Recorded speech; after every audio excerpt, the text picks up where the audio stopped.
अस्सलाम वालेकुम स्टूडेंट्स। तो आज हमारी केमिस्ट्री की दूसरी क्लास है और दूसरी क्लास में हमारा टॉपिक है वैलेंसी। दूसरी क्लास का हमारा टॉपिक है वैलेंसी। अच्छा भाई, वैलेंसी केमिस्ट्री के अंदर होती क्या है और ये क्यों इंपॉर्टेंट है, वैलेंसी पढ़ी क्यों जाती है और इसका केमिस्ट्री के अंदर किरदार क्या है, आज शुरू से समझेंगे। तो भाई वैलेंसी समझने से पहले आप लोगों को एक चीज जाननी है कि भाई शेल्स क्या होते हैं, शेल्स क्या होते हैं और सब शेल्स क्या होता है। तो सबसे पहले ये दोनों चीजें हम पता करेंगे कि शेल्स क्या होता है और सब शेल्स क्या होता है, उसके बाद वैलेंसी के ऊपर आते हैं। अच्छा भाई, तो शुरू करते हैं कि शेल्स क्या होता है। अब शेल्स में मानता हूं कि एक एटम है जिसका ये न्यूक्लियस है जहां प्रोटॉन और न्यूट्रॉन है, और इनके कुछ शेल्स होते हैं। अगर एटॉमिक स्ट्रक्चर आप लोग पढ़कर आए हैं तो यहाँ पे हम देखते हैं कि एटम के कुछ शेल्स होते हैं। ये पहला शेल, दूसरा शेल, यहाँ तीसरा शेल, और इन शेल्स के कुछ नाम है। पहले शेल का नाम है के, दूसरे शेल का नाम है एल, तीसरे शेल का नाम है एन और चौथे का है एन। अब इनकी कुछ कुछ कैपेसिटीज भी हैं, सही। इनकी क्या है कैपेसिटी के इन शेल्स के अंदर, भाई इतना तो आप लोग को पता है कि इन शेल्स के अंदर इलेक्ट्रॉन रिवॉल्व कर रहा होता है। क्या रिवॉल्व कर रहा होता है? इलेक्ट्रॉन रिवॉल्व कर रहा होता है। अब इन इलेक्ट्रॉन्स रिवॉल्व करने में अब कौन से शेल में कितने इलेक्ट्रॉन रिवॉल्व कर रहे हैं ये कैसे पता लगेगा? ये इन शेल्स की कैपेसिटी से पता लगेगा। तो के शेल की कैपेसिटी 2 होती है, एल शेल की 8 होती है, एम शेल की 18 और एम की 32। ये इनकी कैपेसिटीज है। भाई अगर पहला शेल का नाम के है या ये के शेल है तो इसके अंदर 2 इलेक्ट्रॉन रिवॉल्व कर रहे होंगे, 2 इलेक्ट्रॉन रिवॉल्व कर रहे हैं। दूसरा शेल है एल, तो इसके अंदर 8 इलेक्ट्रॉन रिवॉल्व कर रहे होंगे, 1 2 3 4 5 6 7 8। तीसरे शेल में 18 कर रहे होंगे, और अगर चौथा शेल होगा तो चौथे शेल में 32 इलेक्ट्रॉन रिवॉल्व कर रहे होंगे। अब इन शेल्स के अंदर भी कुछ सबशेल्स होता है, इन शेल्स के अंदर भी कुछ सबशेल्स होते हैं। सबशेल्स के नाम हैं एस, पी, डी, एफ। ये 4 सबशेल्स हैं। जैसे के के अंदर, अब मैं मानता हूं कि के के अंदर एक सबशेल होता है, एल के अंदर 2 सबशेल होते हैं एस और पी, एम के अंदर 3 सबशेल होते हैं एस, पी, डी, और एन के अंदर एस, पी, डी और एफ सबशेल होते हैं। अब ये 4 सबशेल हैं, कौन कौन से? S, P, D, F. अब सबशेल की भी कोई कैपेसिटी है, सबशेल्स की भी कैपेसिटी है। सबशेल की कैपेसिटी क्या है कि भाई एस सबशेल के अंदर 2 इलेक्ट्रॉन जाते हैं, पी सबशेल के अंदर 6, डी के अंदर 10 और एफ के अंदर 14 इलेक्ट्रॉन्स होते हैं। 14 इलेक्ट्रॉन्स होते हैं। अगर हम इन इलेक्ट्रॉन्स को, इन सबशेल्स के इलेक्ट्रॉन्स को अगर हम ऐसे प्लस करते जाएं तो इन्हीं की कैपेसिटी बन जाएगी। देखिए के के अंदर 2 इलेक्ट्रॉन होते हैं, के के अंदर कितने इलेक्ट्रॉन होते हैं? 2 इलेक्ट्रॉन होते हैं। तो के के अंदर एक ही सबशेल है एस, एस के अंदर 2 इलेक्ट्रॉन होंगे, तो जाहिर सी बात है के के अंदर भी 2 इलेक्ट्रॉन होंगे। अब एल शेल की बात करें तो एल शेल के अंदर 8 इलेक्ट्रॉन्स की कैपेसिटी होती है। मैक्सिमम कैपेसिटी की बात कर रहा हूं, एल शेल के अंदर मैक्सिमम कैपेसिटी 8 इलेक्ट्रॉन्स की होती है। तो एस के 2 इलेक्ट्रॉन और पी के 6 इलेक्ट्रॉन, दोनों को अगर प्लस कर दूं तो 8 बन गया, सही है। ऐसे यहाँ एस के 2 इलेक्ट्रॉन, पी के 6 इलेक्ट्रॉन, डी के 10 इलेक्ट्रॉन, टोटल सबको प्लस कर दूं तो 18 इलेक्ट्रॉन। इसके अंदर 2 इलेक्ट्रॉन, 6 इलेक्ट्रॉन, डी के 10 और एफ के 14। अगर सबको मैं प्लस कर दूं तो 32 इलेक्ट्रॉन्स। ऐसे ही शेल और सबशेल्स की कैपेसिटी होती है, सही। अब शेल और सबशेल्स उम्मीदें समझ आ गए होंगे। आगे चलते हैं वैलेंसी के ऊपर, आहिस्ता आहिस्ता वैलेंसी के ऊपर आते हैं। वीडियो थोड़ा लंबा हो जाए लेकिन लास्ट तक देखिएगा, आपको वैलेंसी बिल्कुल क्लियर हो जाएगी। आगे चलते हैं, सही।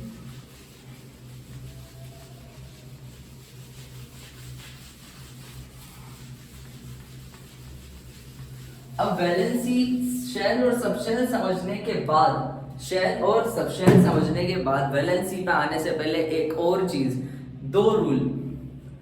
असल में एक ही रूल है, उसके 2 तरीके हैं। पहला क्या है? डुप्लेट रूल, डुप्लेट रूल, और दूसरा है ऑक्टेट रूल। इलेक्ट्रॉन्स जो होते हैं जो शेल में रिवॉल्व कर रहे होते हैं उनके ऊपर ये दोनों रूल अप्लाई करना जरूरी है। अब पीरियडिक टेबल से भी समझाऊंगा कि वैलेंसी क्या होती है। पीरियडिक टेबल से समझने से पहले हम ऑक्टेट और डुप्लेट रूल समझते हैं क्या होता है। एटम, चले एटम में दोबारा ड्रॉ करता हूँ। पहला शेल, दूसरा शेल, तीसरा शेल और चौथा शेल भी होता है। अब डुप्लेट रूल ये कहता है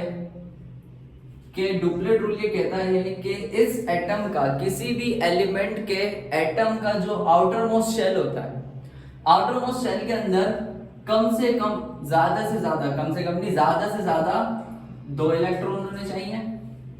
और ऑक्टेट रूल ये कहता है कि किसी भी एलिमेंट के एटम के आउटर मोस्ट शेल में, मतलब सबसे बाहर वाले शेल में 8 इलेक्ट्रॉन होने चाहिए। सही। डुप्लेट रूल कहता है कि 2 इलेक्ट्रॉन होने चाहिए और ऑक्टेट रूल ये कहता है कि 8 इलेक्ट्रॉन होने चाहिए।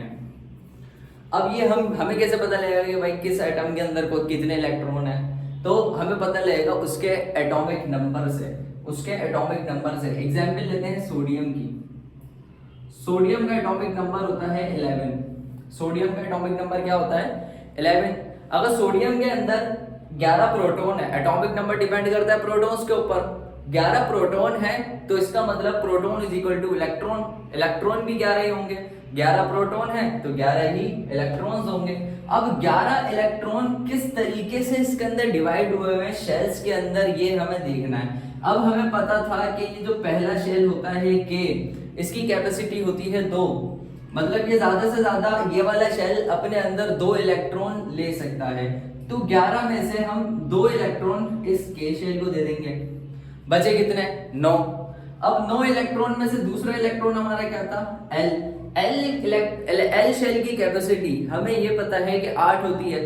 अब 9 में से 8 इलेक्ट्रॉन मैं एल शेल के पास दे दूंगा। 1 2 3 4 5 6 7 8 इलेक्ट्रॉन एल शेल को दे दिए। अब बचे कितने? 1 इलेक्ट्रॉन। तो 1 इलेक्ट्रॉन इसका कौन से शेल में जाएगा? जिसका नाम है एम शेल। 1 इलेक्ट्रॉन इसका एम शेल में जाएगा। ठीक है। अब इसका आउटर मोस्ट शेल कौन सा हुआ? इसका आउटर मोस्ट शेल हुआ एम। सोडियम का आउटर मोस्ट शेल क्या है? एम, आउटर मोस्ट शेल, मतलब सबसे बाहर वाला शेल। आउटर मोस्ट शेल क्या है सोडियम का? एम शेल है। एम शेल के अंदर कितने इलेक्ट्रॉन है? 1 इलेक्ट्रॉन है। तो हमें ये पता है कि आउटर मोस्ट शेल के अंदर इलेक्ट्रॉन इसका 1 है।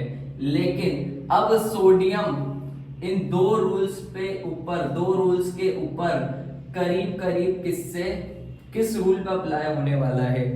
अब सोडियम पता है क्या करेगा? जिसके पास 1 इलेक्ट्रॉन है ना, वो 1 इलेक्ट्रॉन लेगा और डुप्लेट रूल पूरा कर लेगा। 1 इलेक्ट्रॉन किसी के साथ या तो ट्रांसफर कर लेगा, गेन कर लेगा, या तो किसी के साथ शेयर कर लेगा और अपना 1 इलेक्ट्रॉन पूरा कर लेगा, तो डुप्लेट रूल अप्लाई हो जाएगा। अब ऑक्टेट रूल के लिए सोडियम को क्या करना है? सोडियम को अपना सबसे बाहर वाला शेल में 8 इलेक्ट्रॉन पूरे करना है। तो उसके पास जो ये 1 इलेक्ट्रॉन था ना, वो किसी को देकर, मतलब यहां से हटके वो किसी के पास ट्रांसफर हो जाएगा, मतलब अपना इलेक्ट्रॉन ये लॉस करेगा और ये शेल पूरा खत्म हो जाएगा। जब ये इलेक्ट्रॉन इसने लॉस कर दिया, किसी और को दे दिया, तो भाई इसका तो ये शेल गया। जब इलेक्ट्रॉन गया तो शेल किस नाम का? तो ये शेल इसका खत्म हो गया, ये शेल इसका खत्म हो गया। अब उसका आउटर मोस्ट शेल कौन सा बन गया? L shell. अब इसका सोडियम का आउटर मोस्ट शेल कौन सा बन गया? L shell. एल शेल के अंदर टोटल इलेक्ट्रॉन्स कितने हैं? 1 2 3 4 5 6 7 8। तो टोटल 8 इलेक्ट्रॉन पूरा हो गया। तो अब सोडियम जो है इस ऑक्टेट रूल के ऊपर पूरा उतर रहा है। सोडियम का एटम अब ऑक्टेट रूल के ऊपर पूरा उतर रहा है। इसका मतलब क्या है? 8 इलेक्ट्रॉन पूरे हो गए। अब इसी चीज के अंदर से वैलेंसी क्या है? वैलेंसी ये है combining power of elements. Valency की छोटी सी मैं डेफिनेशन लिख देता हूं। Valency is nothing but is the combining power of element with other element। Valency क्या है? Valency is the combining power of element with other element. Combining power है एक एलिमेंट की दूसरे एलिमेंट के साथ। अब सोडियम ने जो अपना एक इलेक्ट्रॉन लॉस करा है, तो वो किसी हवा में थोड़ी दिया है ना, वो मतलब अपने पास से ऐसे ही नहीं निकाल दिया, मतलब किसी को जरूरत थी तो उसने अपना एक इलेक्ट्रॉन लॉस करा। और सबसे जो जर्नल एग्जाम्पल इसकी दी जाती है वो है NaCl, सोडियम क्लोराइड। क्योंकि अगर मैं क्लोरीन का एटम यहाँ ड्रॉ करता हूँ, क्लोरीन का ये आउटर मोस्ट शेल, क्लोरीन के आउटर मोस्ट शेल के अंदर 7 इलेक्ट्रॉन होते हैं, 1 2 3 4 5 6 7। क्लोरीन के आउटर मोस्ट शेल के अंदर 7 इलेक्ट्रॉन होते हैं। अगर उसका एटॉमिक नंबर 17 से देखा जाए, क्लोरीन 17 से देखा जाए तो उसके आउटर मोस्ट शेल के अंदर 7 इलेक्ट्रॉन्स होता है। अब सोडियम ने जो अपने ये एक बाहर वाले इलेक्ट्रॉन लॉस करा था ना, M शेल का इलेक्ट्रॉन, वो किसको ट्रांसफर किया था क्लोरीन को किया था, ताकि उसका भी ऑक्टेट पूरा हो जाए। भाई इसका भी ऑक्टेट पूरा हो गया, ये वाला जो इसका इलेक्ट्रॉन था ना, वो इसने क्लोरीन को ट्रांसफर करा ताकि ये अपना भी ऑक्टेट पूरा कर ले और इसका भी ऑक्टेट पूरा हो जाए। दोनों ऑक्टेट रूल के ऊपर अप्लाई हो गए और इसने एक इलेक्ट्रॉन लॉस करा, इसने एक इलेक्ट्रॉन गेन करा। अब ये जो कंबाइन हुए दोनों, तो वैलेंसी क्या थी? वैलेंसी हमने valency is the combining power of element with other element. तो कंबाइनिंग पावर, अब ये दोनों एलिमेंट कंबाइन करके क्या बना दिया? सोडियम क्लोराइड NaCl जब बना, कंबाइनिंग पावर देख लिया आपने, इलेक्ट्रॉन ट्रांसफर हुआ, क्लोरीन ने एक इलेक्ट्रॉन रख लिया अपना ऑक्टेट पूरा करने के लिए, सोडियम ने एक इलेक्ट्रॉन लॉस करा अपना ऑक्टेट पूरा करने के लिए। अब जो सोडियम की वैलेंसी होगी, सोडियम ने कितने इलेक्ट्रॉन लॉस करे थे? एक इलेक्ट्रॉन लॉस करा था। अब जब उसने एक इलेक्ट्रॉन लॉस करा, इलेक्ट्रॉन पे कौन सा चार्ज होता है? माइनस का चार्ज होता है। अब उसके प्रोटॉन्स की तादाद कितनी थी? 11, तो इलेक्ट्रॉन भी 11 थे। अब 11 इलेक्ट्रॉन है, 11 प्रोटॉन है और 10 इलेक्ट्रॉन है। 11 प्रोटॉन है और 10 इलेक्ट्रॉन है, तो प्रोटॉन ज्यादा हुए, मतलब कि पॉजिटिव चार्ज ज्यादा हुआ, तभी सोडियम के ऊपर एक पॉजिटिव चार्ज लग जाता है। अब क्लोरीन की बात करते हैं, तो क्लोरीन ने गेन करा था, क्लोरीन के अंदर प्रोटॉन थे, पॉजिटिव चार्ज था 17, लेकिन अब नेगेटिव चार्ज इसके पास एक ऐड हुआ इलेक्ट्रॉन, एक नेगेटिव चार्ज बढ़ गया, नेगेटिव चार्ज कितना हो गया? 18। अब नेगेटिव चार्ज की वजह से क्लोरीन के ऊपर नेगेटिव चार्ज आया, मतलब कि सोडियम की वैलेंसी +1 और क्लोरीन की वैलेंसी -1। भाई वैलेंसी या तो प्लस में होगी या तो माइनस में होगी, दोनों में से एक बात होगी।